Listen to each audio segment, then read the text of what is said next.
And Dr. Quinn, what was one of the biggest problems identified in this study?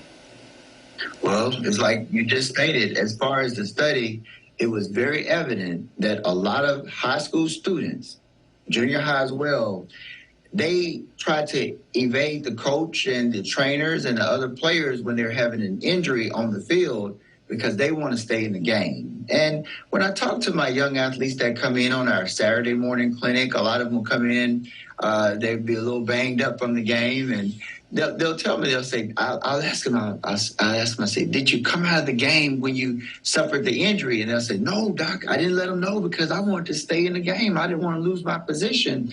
But that was a problem that was found in the study because the study concluded that if a child has a head injury, they're hit, they could suffer a concussion with the different symptoms with the headache and dizziness. But when they stay in the game, then if they get hit again, it compounds and it makes it a lot worse and a much higher probability that they can have severe brain damage or even permanent brain damage, or they could lose their life. So this study was very, very informative. Absolutely. And Dr. Quinn, what are those signs and symptoms that an athlete may be suffering from a concussion? Well, the signs and symptoms of a concussion, especially on the football field, would be a scenario where maybe a child was running the ball like I used to do. I used to actually be the one to tackle the guy running the ball. But there was a time when I actually had a concussion where we had a head-on-head collision with those helmets. And basically your brain, it moves inside of the skull and it collides with the side of the skull, and you can have the dizziness, the fatigue as I had. I remember so well that particular one night I had that collision and it seemed like the whole stadium was spinning around. I was a little bit confused. And I remember the coach asking me, are you okay? Are you okay, Tim? And I was like, I'm good, coach, but I really wasn't good.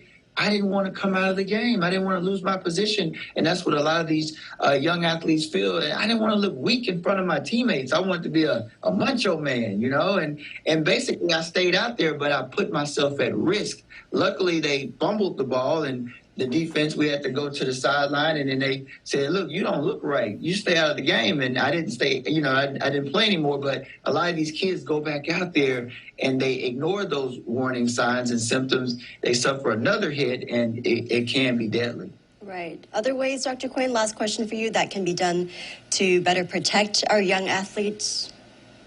Yes. The most important thing is education, just educating people. And basically, we're so excited. We're working with the Mississippi Brain Injury Association. Their website is msbraininjury.org. And what we're doing is we're working with the schools, and we're going to have a series of videos where the kids are going to have to come up with a really cool video that they can put on their social media about why it's important to come out of the game if you suffer a head injury. And this is an attempt to raise awareness, and we actually have funding from the different organizations where they're going to get gift cards for the most creative videos. But the most important thing is to raise awareness and help them understand the importance of coming out of the game and not risking permanent brain injury or losing their life. Absolutely. All good tips. Thanks so much again, Dr. Quinn, for always joining us. That was Dr. Quinn with Focus on Health. Stay with 12 News. We'll be right back.